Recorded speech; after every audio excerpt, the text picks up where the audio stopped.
I spent most of my life as like a troll. And then, I figured out to wear red lipstick. Is that the differentiator between a troll and like a successful person? Oh, yeah, probably. It's just like really good lipstick. Well, why'd you feel like a troll? What's that about? Like, I'm blown away by that. I'm like, because I feel like you're probably popular as hell. No, I really was not at all popular as hell. I was fairly unpopular. And I like in high school, I think made a really conscious decision to try to change that. By the time I got to college, I like understood through the formula for frankly, like just being nice to people and remembering them, which is kind of the basis of my sales techniques.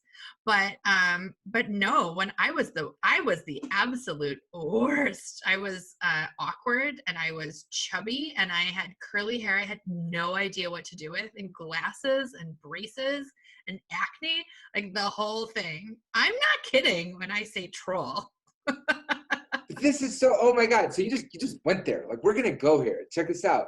So, oh my God. So all those things individually, like you as a parent, like if your kids do all those things individually, or you go like, oh, okay, it's cute, right?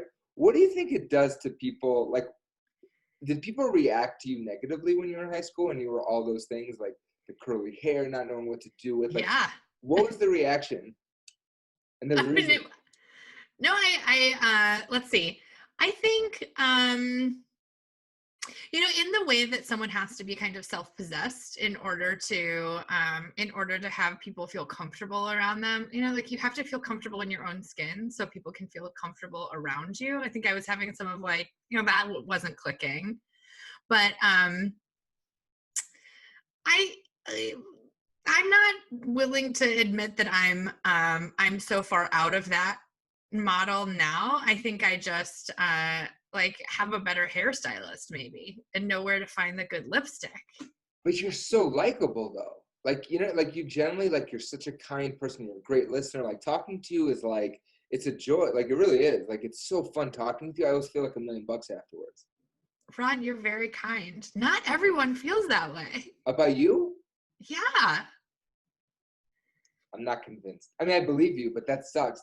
See, okay, so here's the thing. So I got to share this. I was being interviewed on a podcast a couple days ago, and the and the host was great, and he interviews a lot of comedians, and my whole approach to comedy almost comes from a sales perspective too, which is like, no, you're not going to be liked by everyone. Like, my energy is clearly not, it's not for everyone, all right? And the things I say, but I'm like, I'm dead set on not offending people, because I offended people most of my life, like, and people called me out on it, like friends, and oh, I got a little thing called a divorce as a result. I didn't mean to offend, but she's like, I'm done with you and your judgment. Aww. I know it's heartbreaking, not for her, she's happy, but the point is, um, but it was that, like, I've since changed my ways and have become super sensitive to not offend and to do things that are likable so that people can have a better experience, not feel alienated. And then, oh, from a sales perspective, they connect, they bond, and they go, yeah, I want to work with you, right? So then in the comedy front, I'm like, oh, um, I don't want to alienate people. So I do jokes that like don't alienate people. So if I'm going to do something political, I'll set it up like super political, and then I'll do something really silly that makes fun of myself or something innocuous. I think I'm using that word correctly. But to me, it's like, I look like so I was saying that, and then the dude, I don't know if he was like you're a wuss. Like, I felt like I was a wuss. Like, I felt like I was like the Mickey Mouse of comedy in that moment. Oh And no. and he gave me this look. He's like, I don't. He's like, he teaches public speaking too, and he's like, I tell my clients, like, you don't always have to be liked. There's a difference between alienating, but he's like, you have to say what you want to say. And I was like, oh my God, it sounds like I'm not saying say what you want to say. Don't be real. I'm like, it's more effective, spoonful of sugar style. It's more effective if you say what you want to say in a way that people can receive it, right? Right. Whereas, but so it's interesting that you became this super successful sales coach and consultant. And I love how you talk in your website, like, about confidence. It's all at the root of it is all confidence. So in high school, it's like you did the polar opposite of what everyone else finds comfortable. Right. And it's like, not to dig on you as a high school kid, you don't know, right? but you're showing up in a way that is not like people are like, it stirs people the wrong way or it makes people uncomfortable or whatever, right? And again, I don't mean that you should have done something different or whatever, but it's like, it made me realize when you said that, that's like, oh, I remember reacting to certain people like, oh, that's like, that person looks uncomfortable and that makes me uncomfortable. I'm going to be a dick as a result. Right? Like there's something that triggered me, and I wasn't self-aware enough to be like, oh, I'm triggered because that person's really being authentic or that person's being awesome. Or I was like, ah. So how did you go from that? This is a long way of me asking a question. How did you go from that to being so likable and to helping people be confident when they show up and when they present themselves and their offerings and their services and products? Like how, like, I know it's a big question, but like, how did you go from like, was it like, how did you find your voice and your confidence to sell? It's a great question. So I would say in terms of the transition from like the world's most awkward teenager into like vaguely popular college student, um, I actually was talking to a girlfriend about coaching, about finding a good coach. And she said, I'm not even sure that I want a coach who's like naturally gifted at what I'm trying to improve on. I don't need to hear how this came naturally to you. I want you to have been terrible at it and then made a conscious effort to get better at it. And I think that's, because it took some thought and some experimentation to get to the point where I was more comfortable and better about bringing people in. So I would say that it was certainly a process. By the time I got to college, actually, I had decided that, listen, everybody here, everybody like went away to college. I moved to Denver and from Chicago, and everybody here has left their primary relationships and all of these great friends that they had growing up, and now we're all deposited and we have this like open wound and certainly this place for like best friends. So everybody has the same open wound. I'm just gonna like make everyone feel special and like they can find their new best friend here with me, with people I know, whatever. And so I, as people were like moving into the dorms, walked up to everyone and said, "Hi, I'm Ashley. Who are you and where are you from?" And I did this so prolifically that someone thought I was the RA. Like I was confused for the RA instead of another freshman. And I got to know a ton of people, because if you just sort of identify, and I've said this until I'm blue in the face, if you can identify when someone is feeling really lonely and really awkward, and you just stop that and make that feeling go away for them, they'll be your best friend for life, because nobody likes to relive those terrible, horrible, like high school cafeteria experiences where you have no idea who to sit, you have no friends, you're feeling like the biggest loser. And then on the sales side, I grew up in sales environments that were not built for me. They were not built for like nice girls. They were built for young men with sports backgrounds, which is how you typically hire salespeople. And so I got all of this advice about like, here's how we do this, and you go in and you don't take no for an answer, and you're absolutely gonna bully your way past an admin, and then you get in front of someone and tell them what's up. And not only did I find that unappealing, but it doesn't work for me. I can't bully my way past an admin. I can be nice to an admin and make friends with an admin, but very rarely can I bully my way past an admin, because an admin hears me trying to be rude and thinks, I can stop you. I may not be able to stop anyone else today, but I can stop you. So, just the way that we're perceived in the world is different. And I was listening to all of this advice and all of this sales training, and had to take it for what it was and then translate it to something that would work for me. And what I found was more effective than what they were doing by and large, and something that was a better and more enjoyable sales process for me. I love that. I had a sales job after graduate school.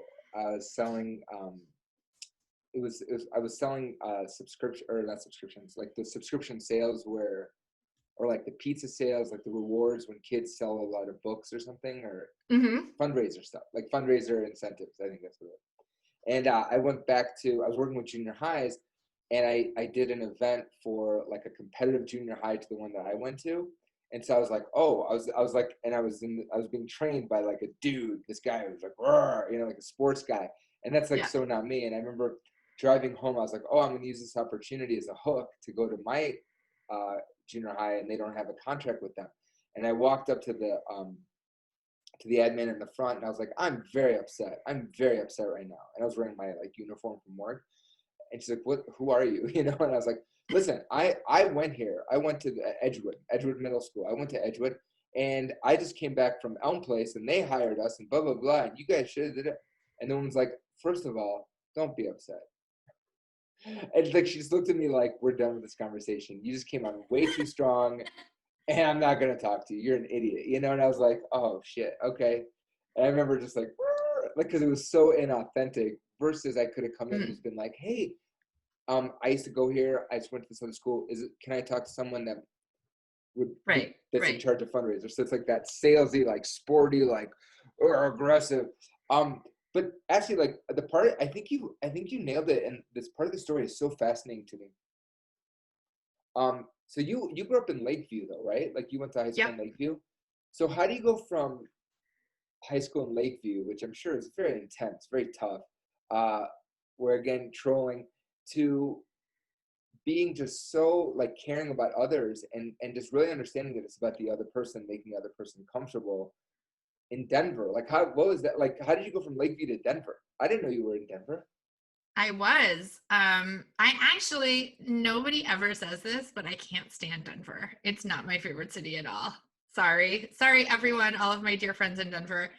Couldn't handle it. And when I moved to Denver because I wanted to get out of Chicago because everybody was leaving for college and it was really important to like leave and go off and find your own city. I really just wanted to like, I don't know. I think I honestly wanted to like sip champagne in like a chic hotel bar or something, and what I got was Denver, Colorado. Like a So I brewery with like a smelly dog, and people just coming in from the snow with their gear, and it's like, oh, I love this fucking like brew. I was trying to make a joke about like their IP, or I don't know. I don't know anything about beer. So I feel you, sister. I feel you on that one for sure. The mhm. weather though. I know the weather is really great. Once you can figure out how to breathe there, it's really wonderful. You know, I have a brother who's now a special needs adult, but he took me to college, and we were like driving around on the mountains, and he passed out and had to be rushed back down the mountain so that he could breathe again. So I think like the children in my family just don't do well in the mountains. I will tell you, I don't do on the mountains either. I was driving like Lyft at some point like a year and a half ago, and someone wanted me to take them up the mountains at it, and I was like, oh, it should be fine. And I'm the Lyft driver. I'm driving up there, and like the higher we got, my knees start shaking. I start sweating. I started having like the worst panic attack. And Oh no. and of course they had to go out. They wanted to go out and take some pictures and stuff. And I was like, I'm fine. I'll be in the car. And I had to Oh like pass out no. in the car. Yeah, I feel you. It's a thing. It's a real thing. Yeah. Yeah. So, you know, I remember the first time I was in Breckenridge a couple of years ago for like a conference of software development firms, and I was there with my peers, competitors, and clients, and there weren't like that many women. There's not that unusual, but I felt like it was just such a terrible feeling because I felt like first of all, I'm going to need to understand like where we're walking at all times, and do we have to walk uphill a terrible amount? Like, am I wearing heels or am I not? I don't really own hiking boots, nor do I want to wear them in a professional setting. I'm not about to wear like a sweatshirt, so I'm like, I need to know all of the details, and also how come I can't be driven up the mountain anyway? A friend of mine on the trip got very, very sick, and just as an altitude sickness thing. And when he finally got a little better and sort of reemerged in the conference, he said, "Man, I hate the mountains." And it was the first time I had ever heard anyone say it. And I was like, what is this? Right. I also hate them. I didn't know you could even say that. It was so freeing. That's how I feel about like Coen Brothers movies. Um, I like Big Lebowski, and it stops there. Like there, I said it. You know what I mean? And that's sacrilegious, right? Oh, I fucking love the Coen Brothers. Like I don't. And I remember my buddy Bruce said it once. He's like, I hate it. And I was like, you can say that? Just right Yeah. out loud. Wow. So I feel you. I won't. But see, but here's the thing. So you in many cases in life, you were in these male-dominated sales positions where that's the tenor. That's the color of the process, Mm-hmm. right? How did you then adapt what you did in that, like, when people thought you were an RA? Like, how long did it take you to transition and adapt that into a process? Oh, years and years. And I did inside enterprise consulting sales until 2015. And in 2015, I started working for a local firm here in Madison where I was doing like lots of in-person meetings that I hadn't done before. You know, I would sell like $3 million a year without having ever met a client, like ever sat down and broken bread with a client. And then when I finally like had the opportunity and the duty to break bread with clients, it freaked me out a little bit. And there, you know, I remember it's when I was like getting ready to make the transition from one job to another. I went to a cocktail party on behalf of my company, and I walked out of that cocktail party thinking, man, I gotta find a job where I can like professionally go to cocktail parties. Like I'm really great at a cocktail party. And I had like gotten to know everyone. I like introduced myself to someone who by no coincidence ended up being like a really important client for the company and had befriended her and gotten her really intrigued with our offering and had a wonderful time and also eaten like a ton of those tiny mini crab cakes. Those are the best. Yum. And I thought like I have to figure out how I can do cocktail parties as part of my profession. And then of course that's what a lot of local in-person sales is about, you know, meeting people and networking. And then when I went to Chicago, I was tasked with building, you know, I hadn't been to Chicago, I hadn't been back to Chicago really in a substantial way in a dozen years, and so I needed to rebuild my network. And so I got to rebuilding that network, um, and I sort of pieced together what I thought everybody needed to be doing and the things that people were getting wrong. You know, people and things are changing, right? So it's really important to always be nimble, and that's especially true in sales where you have something that's effective, and so everybody figures out it's effective, and then it's no longer effective because everyone has done it, and it's cliche. So you have to be really nimble and really clever about about the experiments that you're trying and the things that you're doing to stay in front of clients in a really genuine, authentic way that connects rather than alienates. And I think a year ago I was probably working with clients and I didn't quite have the language for you do this, then you do that, and you'll get this result. I sort of had like a much more nebulous approach to my methodology, and then at the beginning of the year, I decided that for the sake of my business and for scalability, it needed to be codified. And anyway, that's a little bit of the more boring part of the process, but I just sort of decided that it needed to be done and then did it. No, but that's huge because, you know, I speak to people all the time. Again, I primarily work with female entrepreneurs, and sales is the biggest hurdle. Like, and not closing necessarily, but just like feeling empowered, feeling confident that you're valuable, that your services are valuable, and just even initiating conversations with people that like just cold calling or cold connections? Like, is part of your process reaching out when the phone's not ringing, when no one's asking you? Does that, like, do you do prospecting and stuff like that? I do. And I'm a hunter style salesperson by nature. In my methodology, I think it should be more natural, and I think that you should be networking as opposed to cold calling. Although, in my personal process and in many of the processes for my clients, there is a point where it's appropriate to pick out, like, listen, you're my ideal client, and I want you to know I exist, even if we never work together, I still just have to know who you are and all about your business. There's a place for that.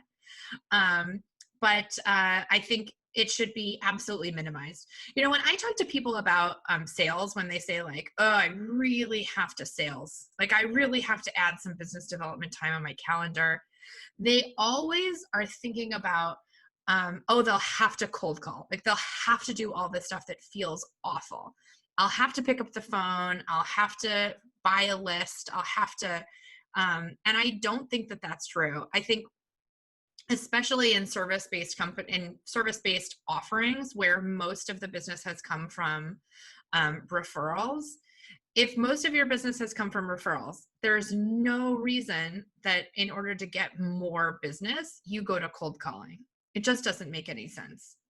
Instead, you figure out how you would create more of an environment where people refer you, and instead you can be thinking about ways to have people root for you in ways that have them naturally refer you. And I'm not talking about like sitting someone down and saying like, think of 5 people that you can refer to me, because I think that's awful and cheesy and very painful for everyone involved. But a lot of times I counsel people to say things like, hey, listen, Ron, you know me really well, and you know what I'm trying to do with my business in the next year or two. And I have some space for clients.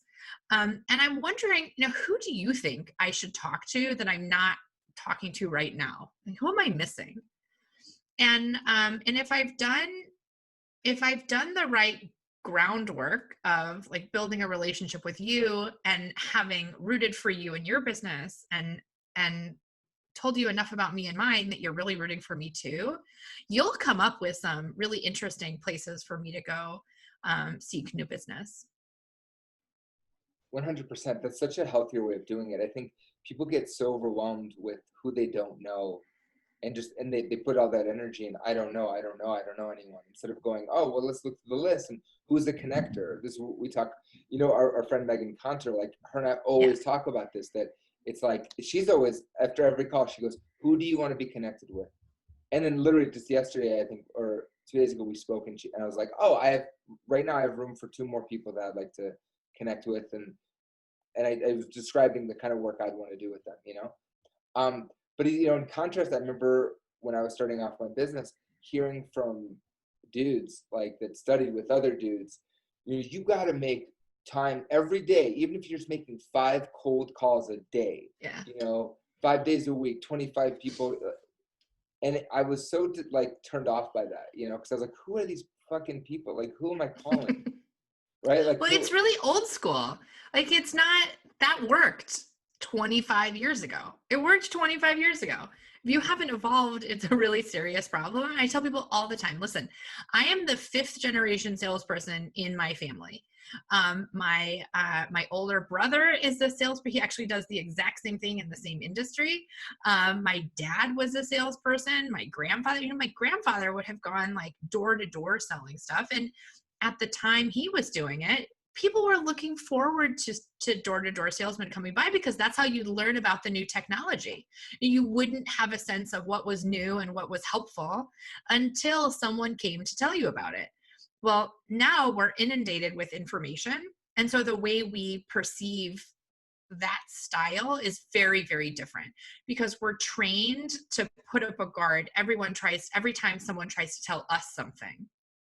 Instead, our clients really want to find out information and make the decision for themselves. And so the most effective thing we can do is to offer information and to sort of lay out some breadcrumbs. And listen, if that's something that you're thinking about, and something that I can help with, then let's have a more substantial conversation. But until then, I'm here to help you with whatever I can help with. I'm here to introduce you to people. I'm here to root for you in your business. And people will reliably make the decision to do business with you if you've set it up well. The problem is we think also that sales is supposed to feel bad, right? Like, oh, I have to cold call, and I don't really want to cold call, but I have to pick up the phone and make 5 today. Okay, well, let me tell you, that is not fun and it's not effective. I mean, how, but you know, I love you said that it doesn't have to feel bad. Like, how great does it feel when you get an email randomly on like a Tuesday, hey, I just met someone at the gym or wherever, and we're talking about you, and I'd love to connect. You guys can't connect, and then later that day you get a connect email. By the end of the week, you have a yes. There's nothing better than that feeling, you know? Nothing better. I mean, professionally, like my daughter's really funny. I like when she like performs and stuff like that. That's pretty like next level. But like in terms of, she's really like when she comes up with new voices and stuff, I'm in heaven. But like professionally, there's nothing better than that feeling, right? So Right. sales can feel great. So I tell you, then what as there's the evolution of the new sales, like how do you define the evolution of the new sale? You're saying it's much more educational and like there's almost like you're backing off, right?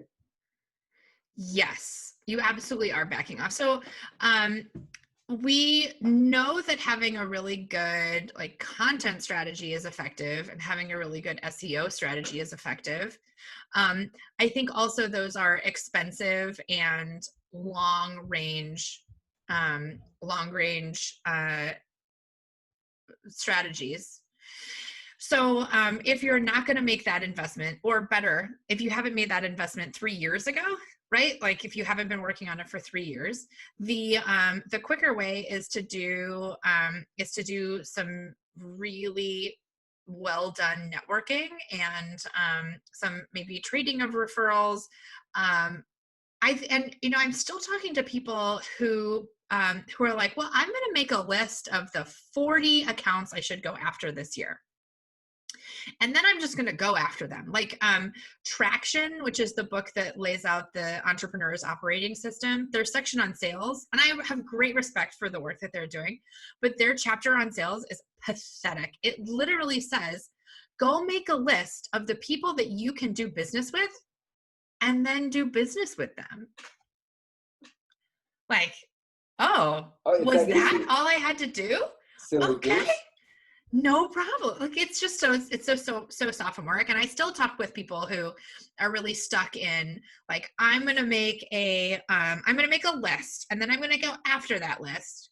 Well, listen, I have tried many times to go after the list. And if half the people on that list don't pick up, you have to figure out people who will. You have to figure out the people that you can get in front of. And, you know, you adore me, Ron, and I adore you for that. But I'm relatively polarizing, and some people just don't like me. Some people get on the phone with me and they're like, no thanks. That's okay. Why? Um, well, I'm abrasive. You and I can agree I'm very delightful, but let's just explore the possibility that maybe not everyone thinks that as the first impression. So if those people are on my list, I need a mechanism for moving on to the next thing. And it's very much in line with like, when is the best time of the day to work out? Well, it's whatever time you work out, like whatever time it gets done. Who is going to pick up your calls? Those are the people that need to be, or I'm using calls metaphorically. Who's going to get into a Zoom room with you? Like, who's going to talk about what they have going on in their lives and their business and how their budget is doing and help you understand what their goals are for the year? That's a better client no matter what company they work for or whether they're on your list of target accounts or not. And so I think if you start with thinking through like your professional network and the people that really like you and the people that are going to help you get into places, you can stop thinking about, okay, I'm going to make this list and I'm going to stick to this list and I'm just going to go hard after everybody on this list. and get them to love me come hell or high water. That makes perfect sense. And that, like, yeah, that list can be so overwhelming. And again, that I found now, being more connected, having more of a network, it's just much easier. Instead of me just even going on LinkedIn and just connecting with someone just out of the blue, if I know that someone, and this happens for me too, I get emails where someone goes, hey, I see you're connected with this person. Can you set up an intro? Such a different conversation playing within the network. Right. That being said, if there's someone watching this right now that is completely new and is just like, has this product, maybe they left corporate, maybe they left a different career and they have a product or a service, like, how do they start a network out of the blue? Like walk me through and obviously this is what you do, so, to give too much away, but like bird's eye view, like how do they create something out of nothing? Sure. So, and I've done this on a number of occasions where I've started a network from scratch because, I went to Chicago, I went back to Chicago, where the only person that I had kept in contact really with from like even my high school days was my best friend who I've known since I was 10. Um, so that was the like seed that I was working with. But in that case, I went to a lot of networking events and reached out to a ton of people for coffee and asked for advice. I actually think if you can sort of get in front of someone and say, "Hey, I'm new in town," or "I've just come up with this thing, and I'm really interested in um, advancing how many people know about me in this." And it seems like you have done a really good job of getting in front of other people. Can I pick your brain? Will you tell me who I should be getting in front of and who I should be networking with and where I should be going? And if you ask that of 10 people, you're for sure going to get 20 ideas of where you should be networking and who you should be talking with. Asking for advice is a really, really effective way to get where you want to go. I also regularly, I'm building the Dames in Chicago and the Dames in Madison, and when I want to connect with people in either of those places that I don't yet know, I'll send them like an introduction on LinkedIn, and I'll say, hey, Ron, you and I are both involved in Chicago entrepreneurship, and in addition to my work as a revenue consultant, I also am the chapter president of this awesome organization, the Dames, and a TEDx speaker. I'd love to hear more about you. And mostly people are sort of excited about talking with someone who has something to offer and is interested in them. And I haven't hidden the fact that I'm a revenue consultant, but it's not the primary impetus for me reaching out. That makes a difference, doesn't it? Like you get so many Mhm. emails on LinkedIn, Facebook, specifically on LinkedIn, where it's like, "Hi, let me tell you about me. I saw It's one thing." terrible. It's terrible. They're like, "I saw one." It says "coach" on your LinkedIn profile, so I'm going to tell you all the stuff that has nothing to do with the kind of coaching you do, but I want you to work with me. It's like, fuck off. Like, you know what I do with LinkedIn? With LinkedIn, I do this crazy thing, right? I don't know if you're going to think this is nuts. I literally, if I see something that I genuinely like about them, like a professional achievement or something, or Uh-huh. well, you can see, like, let's say they started, let's say they started in the mailroom and then they became like a vice president or something. Like, I'll talk about that and be like, yo, like, this is so cool. Like, how'd you do that? And then I leave it at that. Like, I say nothing about if you want to know about me, look at my profile, I say nothing. I'm like, yo, I love this about you. You're incredible. And it's genuine. And then Uh-huh. the return rate on that is huge because and if someone doesn't respond to that, I always say like, okay, forget you then. Like you don't want to connect. Okay, why are you on LinkedIn? But Right. Actually, but that feels like, first of all, that feels very Ron Ben Joseph of you. Like really, just really, that's really on brand. But I you're have a dead to me theory. otherwise. Yes. No, I have a theory that if you open it up like that, if you're just nice and genuine and authentic, and you really are coming from a place of like, love and light, then they're the jerks if they don't respond to you. And this is, I tell you, I stopped being desperate, like emotionally, because like, when I was starting the business, like I was desperate, right? Like I was driving Lyft Oh while I was yeah. coaching, and you know how it goes like when you're starting it, and you have this thing of like, I'll work with anyone, please just validate my existence and what I do, and please, I'll pay you, just please work with me, that was my mindset. And I stopped being desperate when I'm like, you don't respond, you don't want to work with me, that's not my problem anymore. Like that is not my Mhm. problem. Like whoever doesn't want to work with me, I understand. Peace be with you. Like good for you, man. Yeah. Like you don't need this. And I'll say that on calls right now, and I'll be like, I'll listen to someone, and you see that like they're not into it, and I'm like, oh, okay, like, you know what, you don't need this. Like it's all good. Thank you know. But it's like it's you're right. It's all about working with the right people, the people that really get it, and people that really need it, and that jam with you. And I think that everyone else, like that list, whoever's not going to pick up is a waste. It's just a waste of time. Like it really is. Mhm.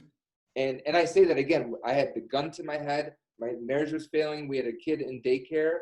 Like I had the gun to my head, man. I had no money coming in otherwise. Like it was just like boom. Like, and I was like, I'm not going to work with what I'm going to work with. Um, so, but like, what's cool too about what you're saying, Ashley, is that like if I'm stepping back and I'm piecing everything together, I'm just missing something here though, because we're talking about sales, the vision that I have about sales. And so what you've said throughout this conversation is that it's about networking, about building relationships in a way that's fun and authentic. Like for you is going to cocktails, and just like having fun and meeting and connecting and talking, right? Mhm. Um, and you're talking about it's not that sportsy thing. It was again building relationships and friendships with the admins, with the people you need to know, doing informative meetings and asking like, who do I need to know? Who do I need to get in front of? There's just a big part that I'm missing here. At what point do you just shove the thing that you do down someone's throat though? Like I feel like isn't that sales? You Like is never do. You what? never do. But in the movies, that's what you're supposed to like. You should Wolf of always Wall be Street. closing. Always be closing. Glengarry Glen Ross. Like you're always supposed to be closing. No? So what's sales No, then? no. I'm asking you, I'm like, I want the truth. Well, these days, because the market has changed and our buyer has changed, they're not looking for a pitch unless they ask for it. So there's nothing less appealing than a salesperson shoving something down your throat, right? Like that is it's just not going to work. Um, and then the way that I personally like to do it is I talk about the problem that I help solve, right? Like usually people call me in if they're the founder of a professional services company, and they didn't quite realize, or maybe weren't prepared for founder and CEO to be a big old sales position. And all of their business has come from referrals, and that's starting to feel really shaky. I think that's starting to feel like it's been luck, and that luck may not continue, or at least it likely doesn't feel like it's going to get you past the next big goal. Like if we're gonna break 1 million, I need to do something else. And so most people call me in at that point.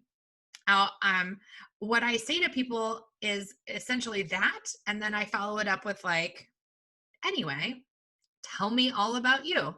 And if they have self-selected into like being someone who is starting to feel like all of their referral-based business is just luck and it's not going to hold out any longer, they'll say, wait, go back. And that's them asking, okay, let's talk about working together, um, instead of me trying to ask really insulting questions about, tell me about your sales process. Are you happy? Could you be making more? And I don't like to leave people with a crummy feeling. I know plenty of salespeople do that. And actually, I was on a sales call where I left thinking, like, I'm going to vomit. This is like, I feel bad about myself and you. You sound awful. Um, and I actually wanted to buy the thing, and I got off the call feeling like, ooh, I think we need to both shower. So I've been on those where like or like the person is so uncomfortable and I just feel bad for them. But like, I don't buy if I feel bad for someone. Like, unless it's like a kid, like when you're at like the grocery Yeah. store and they're trying to sell you like cookies or something, then I feel bad. But like, with like I was on a call with a dude a few weeks ago, and like he was just like, and I was like, yeah, no. Like, I was like, hey, I fully started asking. I'm like, was there ever a time where someone told you like, you know, and like I asked him like flat out, like, did someone tell you that you're not good enough? And he's like, yeah, I guess my dad. And I was like, Oh no, my gosh. yeah, like, yeah, like we went there, you know? And I was like, okay, cool. So can we try this again? And I had to call, because I can't hear it. I can't listen to it. It's painful for me. Um, you know, so the last question I want to ask you too is like, with this all being said, like, oh no, wait, sorry, ADD. What I wanted to say about that point was that I eventually got this guy to admit, he goes, yo, he's like, yeah, I just don't like talking about myself. And I'm like, okay, buddy, the last person you should have been talking about is yourself, right? Like this whole conversation should have been about, if you're trying to sell me something, what do I need? What's standing in the way of me getting it, you know? And how does this solve that? Right? Would you agree with that as a sales, like from a, like, it's like, that's the Yeah. conversation. Like like, that's what you're saying. You bring it back to them, like not in a manipulative, gross 80s kind of way, but like in like a genuine, if you, like, we're here, we're having a conversation. Like, let me ask about you, right? If you're generally trying to fit a solution to someone's problem, that's what you're saying, right? It's much Right. cleaner, more positive approach. Um, how do you like, can I ask you like, last question here is like, what kind of transformations have you seen from people that you've worked with that were more timid at first and they felt like, oh, it has to be all about them, to them being about the other person and really solving problems versus close? Well, I would say I haven't had any clients come to me whose natural inclination is to like bully someone into working with them. That's just not the kind of clients I personally attract. But this works in really beautiful ways, and I'm actually really grateful to 2020 for exactly one reason, and that is that it allowed my methodology to get tested. And I have clients that came to me in April and May saying, I lost 80% of my booked in business. We were going to have the best year, and now I think I'm going to have to lay everybody off. So it's you or layoffs. And all of those people, I got back right to pre-COVID levels in their sales in 2 and 3 months.